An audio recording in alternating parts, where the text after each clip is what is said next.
முதல்வர் அவர்களே, உங்களுடைய ஆட்சி வெளிப்படையான ஆட்சியாக இருக்கும், மக்களுக்கும் தமிழ்நாட்டுக்கும் ஒரு முன்னுதாரணமான ஆட்சியாக இருக்கும் அப்படின்னு தான் நீங்க அன்னைக்கு சொன்னீங்க.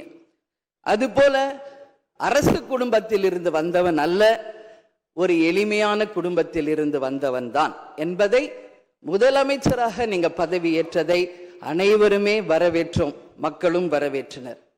நாம் சொல்லும் செயலும் ஒன்றாக இருக்க வேண்டும் என்பதில் யாருக்கும் மாற்று கருத்து கிடையாது.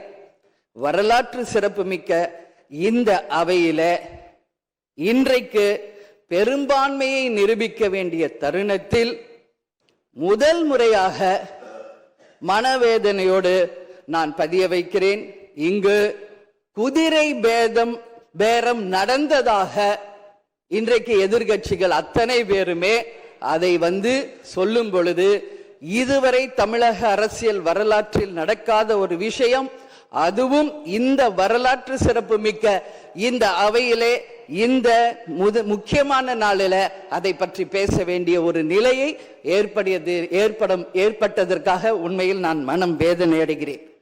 அதே போல முதலமைச்சர் அன்னைக்கு சொன்னாரு, இங்க முகம் மூடி யாரும் செல்ல வேண்டிய அவசியம் இல்லை, அனைவருக்கும் ஒரு வெளிப்படையான ஆட்சி தான் செய்வோம் என்று. அப்படி இருக்கையில் முதல்வர் அவர்களை சந்திக்க யார் முகத்தை மூடிக்கொண்டு அன்று வாகனத்தில் சென்றார்கள் என்பதை நிச்சயமாக மக்களுக்கு தெரியப்படுத்த வேண்டும் என்பதை இந்த நேரத்திலே நான் கேட்டுக்கொள்கிறேன். ஏன்னா அதற்கு காரணம் குதிரை பேரம் என்றால் இதைவிட ஒரு தலைகுனிவு இந்த வரலாற்று சிறப்புமிக்க அவையில் எதுவுமே கிடையாது. நிச்சயம் முதல்வர் அதற்கு பதில் சொல்வார் என்று நான் எதிர்பார்க்கிறேன்.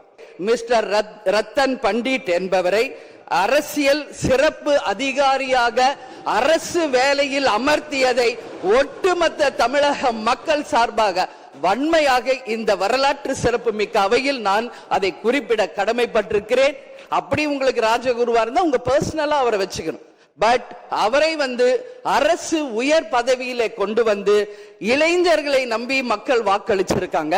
இந்த இளைஞர்களுக்கு நீங்கள் என்ன உதாரணத்தை சொல்கிறீர்கள், என்ன வரலாற்றை நீங்கள் சொல்ல விரும்புகிறீர்கள், வருங்கால இளைஞர்களுக்கும் எதிர்காலத்திற்கும் இதன் மூலம் என்ன மெசேஜ் நீங்க சொல்றீங்க அப்படிங்கறத நிச்சயம் தெளிவுபடுத்தணும். ஏன்னா இன்னைக்கு மக்கள் ஜனநாயகத்தை நம்பி இளைஞர்கள் கையில ஆட்சியை கொடுத்திருக்கிறார்கள்.